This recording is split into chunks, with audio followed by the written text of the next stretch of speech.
안녕하세요. 비트코인 구스입니다. 비트코인을 딱 한마디로 정의하면 혁명입니다. 특히 세 부분의 혁명으로 정의할 수 있습니다. 첫 번째, 돈의 혁명.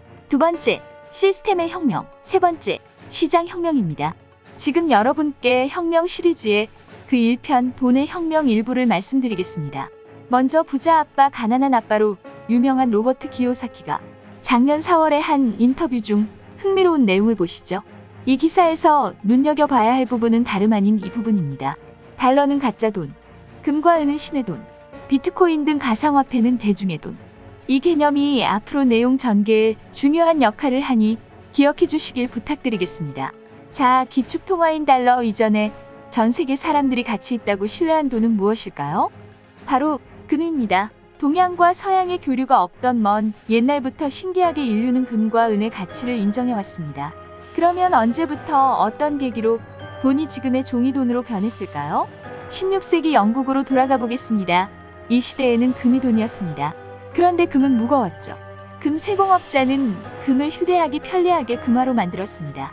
그리고 보관하기 위해 금고를 마련했죠. 사람들이 자신의 금을 보관하기 위해서 금 세공업자의 금고를 빌리면 금 세공업자는 보관증을 써줬습니다.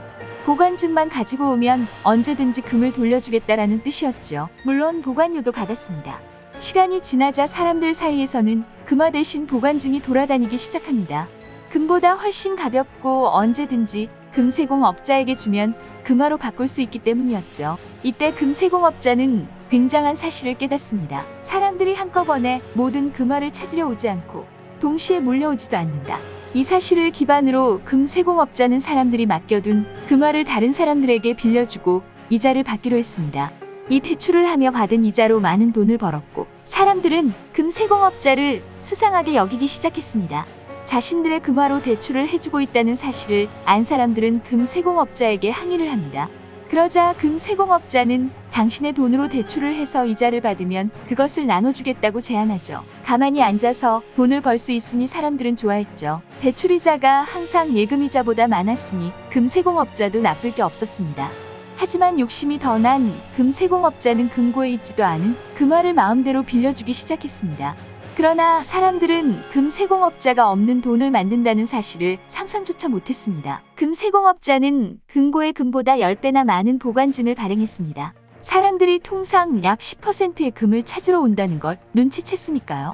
이것이 현재 은행의 10% 지급 준비율의 토대가 됩니다. 지급 준비율은 은행이 여러분이 예금을 했을 때 예금한 금액의 10%를 제외한 나머지 금액에 대해서는 대출을 해주든 투자를 하든 은행에서 할 수 있다는 겁니다. 한마디로 10%만 보유하고 있으면 된다는 의미입니다. 자, 그렇게 있지도 않은 금화에 이자 수익까지 벌다 보니 어느새 금 세공업자는 엄청난 부를 축적한 은행가로 대변신을 하게 됩니다. 그제야 사람들은 금 세공업자를 의심하기 시작했습니다. 갑자기 몇몇 부유한 예금주들이 은행에 나타나서 그들의 금화를 모두 가져가 버렸습니다. 뒤늦게 금화를 찾으러 온 사람들이 보관증을 주며 금화를 내놓으라고 했지만 이미 늦은 일이었죠. 있지도 않은 금화까지 빌려줬으니까요. 은행에 돈을 맡긴 사람들이 한꺼번에 돈을 인출하는 현상인 뱅크런. 현대에도 아무리 건전한 은행일지라도 뱅크런이 일어나면 망하게 되어 있습니다. 자, 이렇게 스토리가 끝나야 될 것 같으나 바로 그때 영국 왕실은 오랜 전쟁으로 금화가 많이 필요해졌습니다.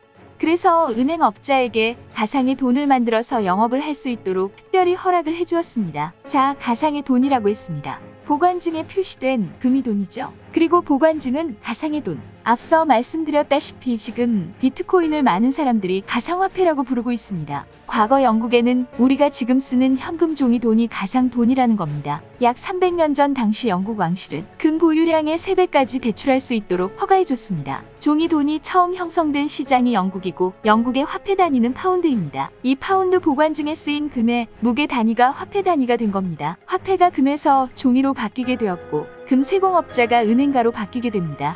금만 유일한 돈인 시대에서 종이 돈이 나왔고 금과 종이 돈이 공존하는 시대가 있었겠죠. 그러다가 서서히 지금의 종이 돈 시스템으로 바뀌게 된 겁니다. 현재 우리가 그 시대의 사람들과 같은 비슷한 변화기에 있는 건 아닐까요? 기요사키가 말한 가짜 돈에서 대중의 돈으로, 그리고 금 세공업자가 은행가가 되었듯 이번에도 그러한 기회가 분명히 있다고 생각을 합니다. 아무튼 인류는 종이 지폐 시대에 살고 있고 여러 국가 화폐들 중에 1944년 브레튼우즈 협정을 통해 미국의 달러가 세계의 기축통화가 되었습니다. 그렇다면 달러는 누가 발행할까요? 앞선 금세공업자 스토리를 통해 알게 되었듯 답은 민간은행입니다.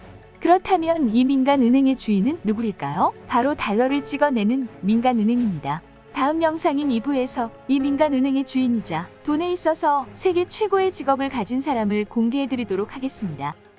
시청해주셔서 감사합니다.